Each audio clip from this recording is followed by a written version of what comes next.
11મી સપ્ટેમ્બરથી વિવેકાનંદ યુવા વિકાસ યાત્રા ભારતીય જનતા પાર્ટી ગુજરાત પ્રદેશ તરફથી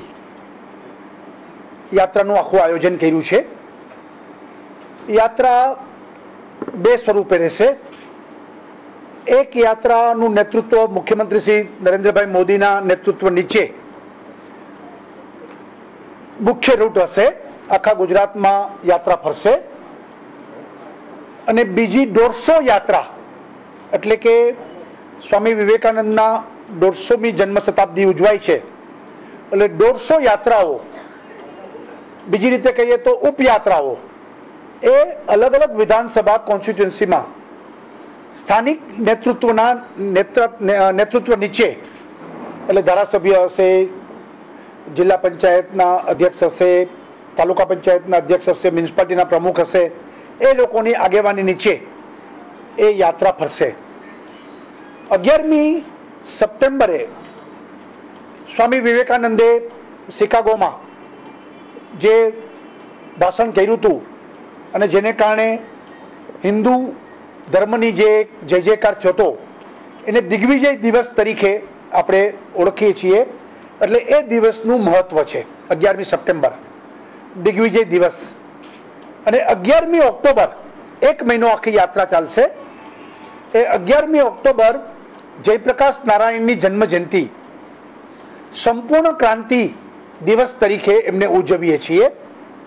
સંપૂર્ણ ક્રાંતિ તમને બધાને ખ્યાલ હશે કે એમને ભ્રષ્ટાચાર વિરુદ્ધ એક જબરજસ્ત આંદોલન, જન આંદોલન ઊભું કર્યું હતું જેપીએ, અને સંપૂર્ણ ક્રાંતિની જે એક નવો વિચાર એમને જે આપેલો, એ સંપૂર્ણ ક્રાંતિ દિવસ, એ દિવસ સુધીની આખી યાત્રા ચાલશે। શરૂઆત બહુચરાજીથી થશે, ધાર્મિક સ્થળ છે, સાથે સાથે વિકાસનું પણ એક માઇલસ્ટોન બનવાનું છે। મારુતિ સુઝુકીનો જે મોટો પ્લાન્ટ ત્યાં થઈ રહ્યો છે, એટલે આ સ્વામી વિવેકાનંદ યુવા વિકાસ યાત્રા, વિવેકાનંદ યુવા વિકાસ યાત્રા, VYVY, વિવેકાનંદ યુવા વિકાસ યાત્રા, એ વિકાસના પ્રતીક તરીકે આખી યાત્રા ભારતીય જનતા પાર્ટીના નેજા હેઠળ બંને યાત્રાઓ નીકળશે। યાત્રાની શરૂઆત કરવા વિશેષ દિલ્હીથી પૂર્વ પ્રમુખ રાજનાથસિંહજી અને વિરોધ પક્ષના રાજ્યસભાના નેતા અરુણ જેટલીજી આ યાત્રાની શરૂઆત કરાવશે અને યાત્રા આગળ વધશે। યાત્રાનું સ્વરૂપ એવું છે કે બહુચરાજીમાં સવારે 10:30 વાગે આ યાત્રાનો શુભારંભ થશે। પછી બહુચરાજી, મોઢેરા, ચાણસ્મા, ધીણો, જોટાણા, કડી, થોર થઈને સાણંદ આ યાત્રા પહોંચશે 11 તારીખે। પછી 12 તારીખ યાત્રા નથી, 13 તારીખે યાત્રા થશે। એ ઉનઈ એટલે સાઉથ ગુજરાતમાં ધાર્મિક સ્થળ છે, ત્યાંથી શરૂ થશે 11 વાગે। ત્યાંથી વાંસદા, ધરમપુર, મોટા પોંડા, ઉમરગામ, વાપી, પારડી, વલસાડ આ યાત્રા ચાલશે 13મી તારીખે। 12 તારીખે રજા છે, 13મી તારીખે યાત્રા નીકળશે। ઉનઈથી શરૂ થશે અને વલસાડ સુધી યાત્રા ચાલશે। અને 14 તારીખે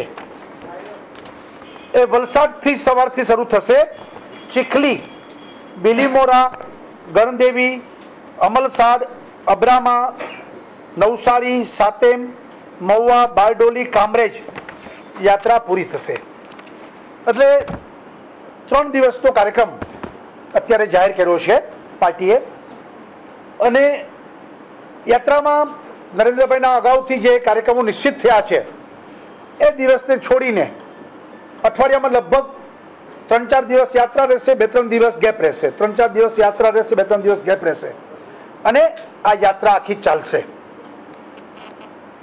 સ્વાભાવિક ચૂંટણીનો સમય છે, માથે આવી રહી છે, કારણ કે આખો સ્વામી વિવેકાનંદ જન્મ શતાબ્દી ઉજવવી એ સરકારનો નિર્ણય હતો અને ભારતીય જનતા પાર્ટી પણ આ ઉજવવા માટે કટિબદ્ધ છે. અગાઉ પણ તમને ખબર હશે કે વિવેકાનંદ યુવક મંડળો ગુજરાત સરકારે બનાવ્યા છે. પ્રત્યેક ગામમાં 21 લોકોનું મંડળ, પ્રત્યેક નગરપાલિકામાં વોર્ડ અને મહાનગરપાલિકામાં 1 વોર્ડમાં 5 મંડળ, એમ કરીને અસંખ્ય આ વિવેકાનંદ યુવક મંડળો દ્વારા યુવકોને રમતગમતની પ્રવૃત્તિઓમાં જોડાય એ પ્રકારનો સરકારનો એક અભિગમ રહ્યો છે.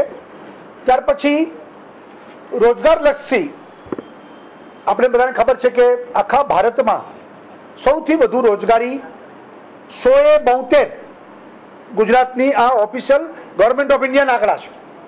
72 રોજગારી ગુજરાતે આપી છે અને એના જે એમ્પાવરમેન્ટ અને એમાંય લોકો કોમ્પ્યુટરાઇઝ અને એનું પ્રાથમિક જ્ઞાન મેળવે એ માટેના કાર્યક્રમ પણ સરકારે વિવેકાનંદજીની સાથે જોડીને કર્યા છે. અને આ ત્રીજો કાર્યક્રમ આ આખી યાત્રા દ્વારા ગુજરાતમાં સ્વામી વિવેકાનંદ અને યુવાનો આ વિષયમાં જોડાય એ દ્રષ્ટિથી આ આખી યાત્રાને લઈને નીકળ્યા છીએ.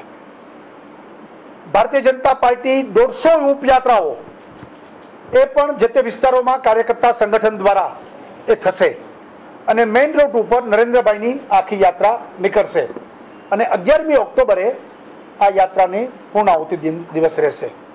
દર 3-4 દિવસે અલગ અલગ રૂટ આખો અમે આપતા રહીશું પ્રેસના માધ્યમથી. ખેંચાશે 11મીથી કદાચ શક્ય હોય તો સમય વધશે થોડા 11 ઓક્ટોબરથી પણ. હા, એટલે 11 ઓક્ટોબરમાં અત્યારે પૂર્ણાહુતિનું પ્લાનિંગ છે પણ હવે કંઈક આગુ પાછું થયું તો 2-4 દિવસ આગા પાછળ પણ થઈ શકે, પાછળ વધારે થઈ શકે. પણ યાત્રા સંપૂર્ણ ગુજરાતમાં આ આખી યાત્રા ફરશે અને નરેન્દ્રભાઈના નેતૃત્વ નીચે એક મોટી ભવ્ય યાત્રા નીકળવાની છે. ઉપયાત્રાઓ 4 દિવસ અગાઉ આજથી દાખલા તરીકે બહુચરાજી વિસ્તાર છે એની આસપાસ કદાચ 4-5 દિવસ બધા ગામોને કવર કરતા લાગશે. એટલે એ યાત્રાઓ શરૂ થઈ ગઈ છે. ઉત્તર ગુજરાતમાં એ યાત્રા આજે અમુક શરૂ થશે, અમુક આવતીકાલે શરૂ થશે અને એ રીતે ચાલશે.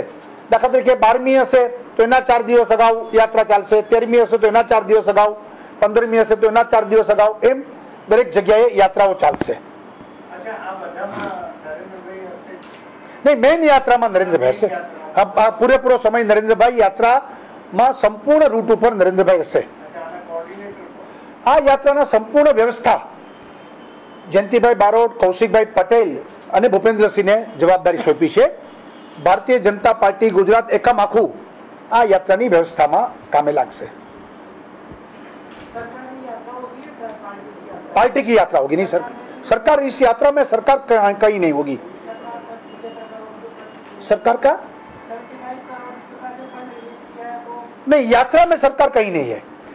सरकार करने वाला है युवक सम्मेलन और बाकी विवेकानंद का कार्यक्रम. इस यात्रा में तो बीजेपी की यात्रा है, सरकार की कोई कंट्रीब्यूशन नहीं है इसमें.